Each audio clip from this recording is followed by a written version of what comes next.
pagkikita ni na Sam at Alex.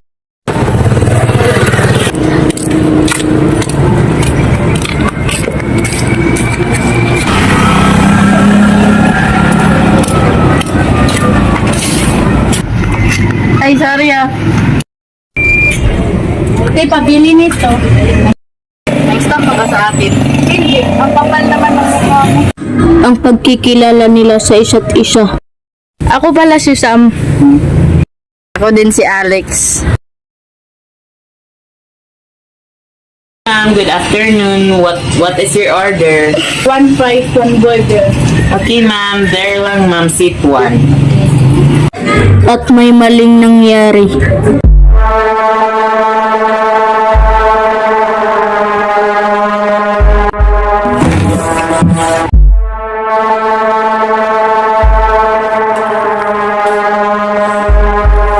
Dali lang ha, pupuntahan muna ako sa labas. Sige. Hoy, ibalik mo sa akin ang pera na kinuha mo kanina sa lamesa. Wala naman ako ginawa Talaga ba? Pagsampal ni Alex at may bigla na nangyari kay Miguel.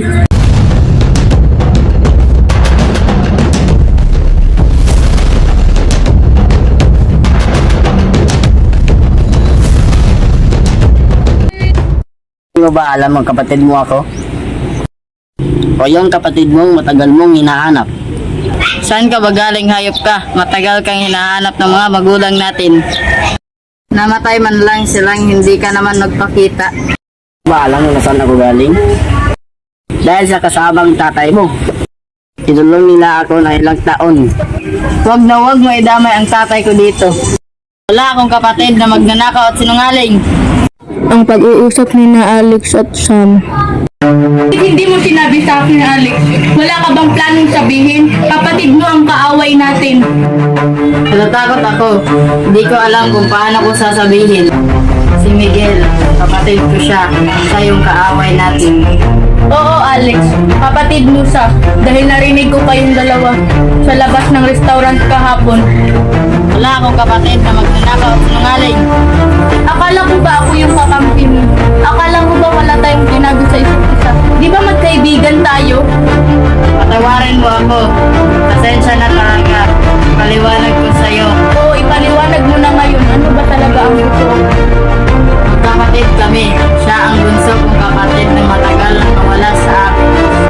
Iba kami ng tatay. Nang dahil sa tatay ko kung bakit siya nawala. Ang paghingi ng tawad ng magkapatid. Sam, patawad. Hindi ko talaga sinasadya. Masyado akong natakot. Pasensya na talaga sa nangyari. Balik ko yung pera na ginawa ko. Sige na nga. Huwag mo na ibalik. Baka nagutom ka pa. At tumawa sila.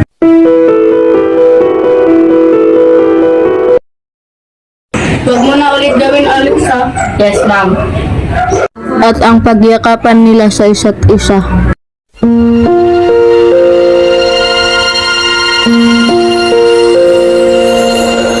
At ang pagkabati ulit ng magkapatid.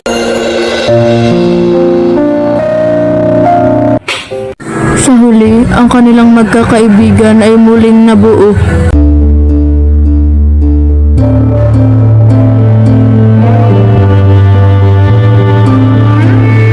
Ano pang mali ng mga kaibigan mo, kailangan mo pa rin silang patawarin dahil sila ang iyong pamilya. Ang tunay na pagkakaibigan ay hindi nasusukat sa mga pagkakamali, kundi sa kakayahang magpatawad. At magpatawad, bigyan mo sila ng isa pang pagkakataon at baka magbago pa sila. Ang pagpapatawad ay isang regalo hindi lamang para sa kanila kundi para rin sa iyo. Palaya mo ang iyong sarili mula sa galit at sama ng loob. Ikaw rin ang makikinabang. Naniwala rin kami na hindi dapat ipagpalaki ang tiwala sa kaibigan dahil umabot rin ang panahon na masisira ang iyong pinagsamahan.